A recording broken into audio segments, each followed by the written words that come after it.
eksternalnya terdiri dari ovarium, tuba falopi, fimbriae, fundus, uterus, dan beberapa lapisan seperti myometrium, endometrium. Selanjutnya ada cervix dan juga terakhir ada vagina. Uterus disebut juga dengan rahim, di mana tempat berkembangnya bayi yang akan dikeluarkan melalui vagina.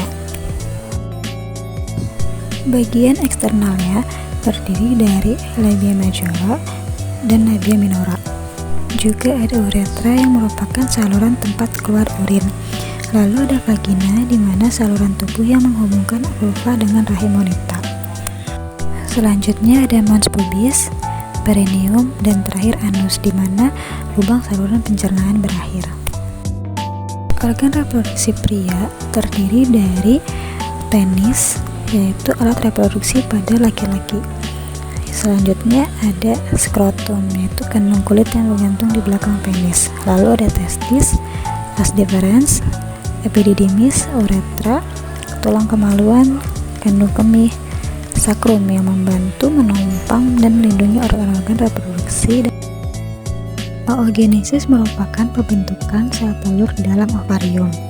Terdiri dari oogenium yang bermitosis menjadi oosit primer, di mana oosit primer nanti akan bermeiosis menjadi oosit sekunder dan juga badan polar pertama.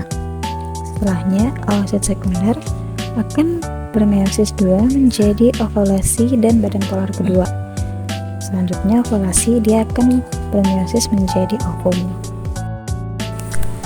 Selanjutnya ada spermatogenesis. Spermatogenium merupakan sel induk sperma yang kemudian memperbanyak diri melalui pembelahan sel, yang dia akan bermitosis menjadi spermatosit primer. Spermatosit primer akan membelah menjadi spermatosit sekunder, di mana nanti spermatosit sekunder dia akan bermeiosis menjadi beberapa spermatid. Spermatid merupakan sel lebih kecil dan berinti yang berserat yang akan mengalami diferensiasi. Nanti diferensiasi itu akan berkembang menjadi sperma. Sperma terdiri dari beberapa bagian. Yang pertama ada kepala yang terdiri dari centriole, nucleus, dan akrosop. Yang kedua ada bagian tengah yang terdiri dari bagian leher yang merupakan penghubung antara kepala dan badan. Selanjutnya ada mitokondria, yaitu penghasil energi. Yang terakhir ada ekor yang merupakan alat untuk membantu sperma bergerak. Fertilisasi atau pembuahan, di mana indung telur atau ovarium akan melepaskan sel telur matang ke tuba falopi, yang nanti pada saat ovulasi melepaskan oosit sekunder dan terjadi pembuahan.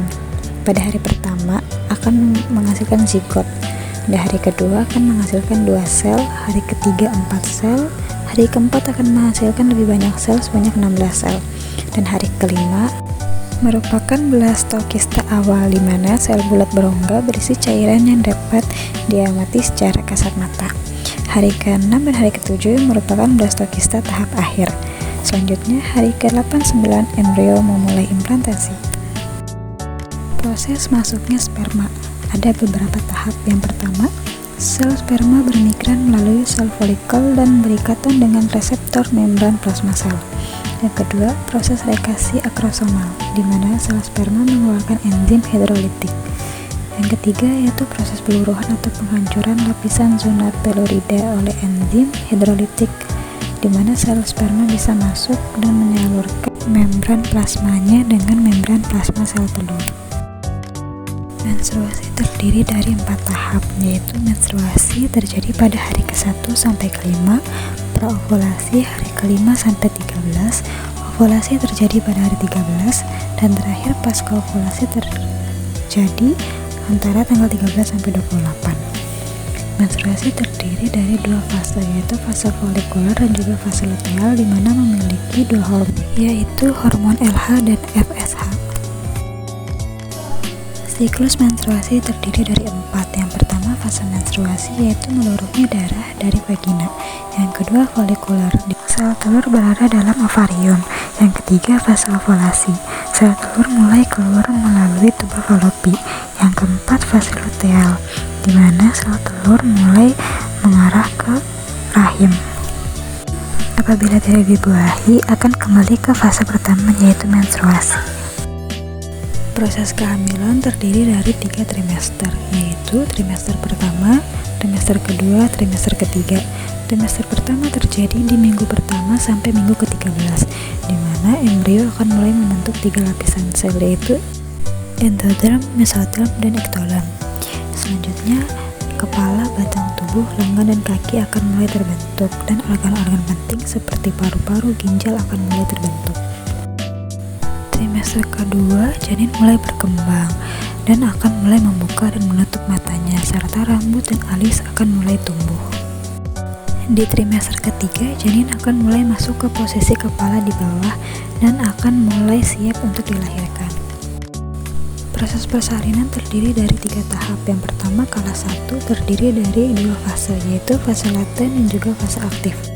Fase laten terjadi pada pembukaan 1 sampai 4, sedangkan fase aktif terjadi pada pembukaan 4 sampai 10. Kala 2 merupakan proses pengeluaran janin, dimulai dari pembukaan 10 sampai bayi lahir selama 20 sampai 30 menit pada ibu yang pertama kali melahirkan, dan kontraksi akan mulai meninggi. Kala 3 merupakan pengeluaran plasenta selama 5 sampai 10 menit. Kala 4 merupakan pengawasan, terjadi selama 2 jam setelah pemulihan persalinan. Puting pada mulut bayi akan merangsang anterior pituitary dan akan menghasilkan produksi susu. Lalu posterior pituitary akan menghasilkan hormon oksitosin, di mana ASI akan mengejeksi. Selanjutnya, refleks ejeksi susu di bawah pengaruh oksitosin. Sel-sel di sekitar alveoli berkontraksi mengeluarkan susu melalui sistem ductus ke dalam mulut bayi. Payudara terdiri dari beberapa bagian. Yang pertama, ada dinding toraks yang melindungi organ-organ vital di dalam rongga dada.